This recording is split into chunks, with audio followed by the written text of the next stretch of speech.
Frustration ಅಂತಾರಲ್ಲ, ಮಾನಸಿಕ ಸ್ಥಿಮತೆ ಅದು ಕಳ್ಕೊಂಡಾಗ ಹೀಗೆ ಮಾತುಗಳು ಬರ್ತದೆ.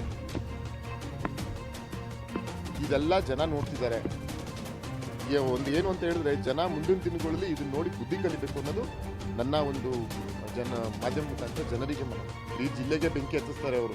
ಬರ್ಲಿ ಪಾಪ ಮೂಡ್ಲಿಪೆ ಗ್ರಾಮದವ್ರನ್ನ ಯಾಕೆ ಅಂತಾರೆ, ಹೋಗ್ಲಿ ಕಿತಾಪತಿ ಹಬ್ಬಿಸ್ಬಿಟ್ಟು ಬರೋದೇ ಇವರ ಒಂದು ಬುದ್ಧಿ. ಯಾವ ಊರಿಗೆ ಹೋಗ್ಲಿ ಏನಾದ್ರು ಒಂದು ಕಿತಾಪತಿ ಹಬ್ಬಿಸ್ಬಿಟ್ಟೆ ತಾನೇ ಬರೋದು ಇವರು. ಒಂದು ಕೇಸ್ ಕೊಡ್ಲಿ ಯಾವ್ದಾದ್ರು ಆ ಥರ ಅವ್ರ ಕಾರ್ಯಕರ್ತನ ಇಂಟೆನ್ಷನಲಿ ನಮ್ಮವರು ಇಲ್ಲ ನಮ್ಮ ಅಧಿಕಾರಿಗಳು ಆ ಥರ ಮಾಡಿದರೆ ಒಂದೇ ಒಂದು ಪುರಾವೆ ಕೊಡಲಿ, ಇವತ್ತೇ ಕೊಡಲಿ, ನಾನು ಅದಕ್ಕೆ ಉತ್ತರ ಕೊಡ್ತೀನಿ. ನಮ್ಮ ಜಿಲ್ಲೆಯ ಅಧಿಕಾರಿಗಳು ದಕ್ಷತೆ ಪ್ರಾಮಾಣಿಕತೆಯಿಂದ ಕೆಲಸ ಮಾಡ್ತಿದ್ದಾರೆ, ಯಾವುದೇ ಒಂದು ಭ್ರಷ್ಟಾಚಾರ ಇದೆ.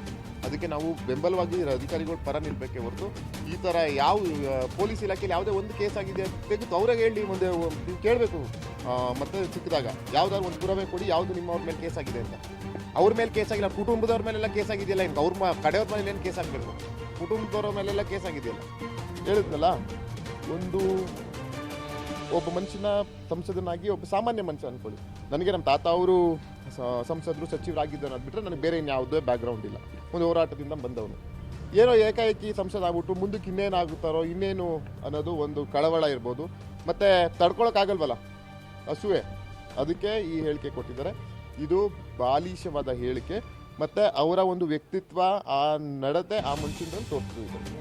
ಸಲಹೆ ಹೇಳಿದ್ನಲ್ಲ, ಈಗ ನಮ್ಮ ತಾತ ಅವರು ದೈವಾಂತದಿಂದ ಆಗಿದ್ದಾರೆ, ದೇವೇಗೌಡರು ನಮ್ಮ ಜೊತೆ ಇದ್ದಾರೆ. ಅವರ ಅಭಿವೃದ್ಧಿ ಆಗಿರ್ಬೋದು, ಸ್ವಾಮಿಗೌಡರು, ದೇವೇಗೌಡರು, ಶ್ರೀಕಂಠವರ ಅಭಿವೃದ್ಧಿ ಬಗ್ಗೆ ಮಾತಾಡಿದ್ದು ಯಾರಿಗೂ ನಾವು ಯಾರು ಅದಕ್ಕೆ ಅರ್ಹರಲ್ಲ ಅವರ ಒಂದು ರಾಜಕೀಯದಲ್ಲಿ. ಈಗ ಅವ್ರ ಕುಟುಂಬದಿಂದ ಬಂದವರು ಒಂದು ಜನತೆಗೆ ತಕ್ಕಿನಂಗೆ ನಡ್ಕೊಬೇಕು ಅಂತ ನಾನು ಹೇಳ್ತೀನಿ. ನನಗೆ ನಮ್ಮ ಕುಟುಂಬದಲ್ಲಿ ನಮ್ಮ ಹಂತದಲ್ಲಿ ನಾವೊಂದು ಹಂತದಲ್ಲಿ ನಮಗೆ ಕುಟುಂಬದಲ್ಲಿ ನಮ್ಮ ಬುದ್ಧಿ ಮಟ್ಟಕ್ಕೆ ನಮ್ಮನ್ನ ಬುದ್ಧಿ ಕಲಿಸಿದ್ರು. ಅದೇ ರೀತಿ ಅವ್ರ ಕುಟುಂಬದಲ್ಲಿ ಇಷ್ಟವರೆಗಾಗಲೇ ಕಳಿಸ್ಕೋಬೇಕಿತ್ತು. ಯಾಕಂತ ಹೇಳಿದ್ರೆ ಅವರು ವೈದ್ಯರಾಗಿದ್ದವರು, ವೈದ್ಯಕೀಯ ರಂಗದಲ್ಲಿದ್ದವರು. ಆದರೆ ಇಷ್ಟರ ಮಟ್ಟಿಗೆ ಸಣ್ಣತನದ ರಾಜಕಾರಣ ಮಾಡಿಕೊಂಡು ಜನರನ್ನು ಒಕ್ಕಲೆಪ್ಸೋ ಕೆಲಸವನ್ನು ಮಾಡ್ತಿದ್ದಾರೆ. ಇದನ್ನು ಜನ ಆಗಲೇ ಒಂದ್ಸಲಿ ಬುದ್ಧಿ ಕಲಿಸಿದ್ದಾರೆ. ಮುಂದಿನ ದಿನಗಳಲ್ಲಿ ಅತಿ ದೊಡ್ಡದಾಗಿ ಬುದ್ಧಿ ಕಲಿಸ್ತಾರೆ. ಅಧಿಕಾರ ಹೇಳಿದ್ನಲ್ಲ, ಮುಂದಿನ 28 ಗೊತ್ತಾಗುತ್ತಲ್ಲ ಚುನಾವಣೆಯಲ್ಲಿ ಯಾರ್ಯಾರು ಏನೇನು ಆಗ್ತಾರೆ ಏನು. ಅದು ಏನು ಮೂರು ವರ್ಷದಲ್ಲಿ ಬರ್ತದಲ್ಲ, ಅದ್ರಲ್ಲಿ ಗೊತ್ತಾಗ್ತದಲ್ಲ 3 ವರ್ಷದಲ್ಲಿ ಯಾರು ಬರ್ತಾರೆ, ಯಾರಿಗೇನು ಜನ ಆಶೀರ್ವಾದ ಮಾಡ್ತಾರೆ ಅನ್ನೋದು. ಅಧಿಕಾರ ಯಾರಿಗೂ ಶಾಶ್ವತ ಅಲ್ಲ, ಖಂಡಿತ ನನಗೂ ಶಾಶ್ವತ ಅಲ್ಲ, ಯಾರಿಗೂ ಶಾಶ್ವತ ಅಲ್ಲ. ಮುಂದಿನ ದಿನಗಳಲ್ಲಿ ಜನ ನೋಡ್ತಾರಲ್ಲ, ಇವ್ರನ್ನೆಲ್ಲ ಸೂಕ್ಷ್ಮವಾಗಿ ಅಬ್ಸರ್ವ್ ಮಾಡ್ತಾರೆ. ಇಡೀ ನಿನ್ನೆ ರಾಜ್ಯಾದ್ಯಂತ ಜನಗಳೇ ಇವ್ರ ಬಗ್ಗೆ ಏನು ಮಾತಾಡಿದ್ದಾರೆ ಅನ್ನೋದು ಮಾಧ್ಯಮದ ಬಗ್ಗೆ ಗೊತ್ತು, ನಾನು ಯಾವುದೊಂದು ಹೇಳಿಕೆಯಿಂದ. ಮುಂದಿನ ದಿನಗಳಲ್ಲಿ ಹೇಳಿದ್ನಲ್ಲ, ನಮ್ಮ ಪಕ್ಷ ಬಲಿಷ್ಠವಾಗಿದೆ.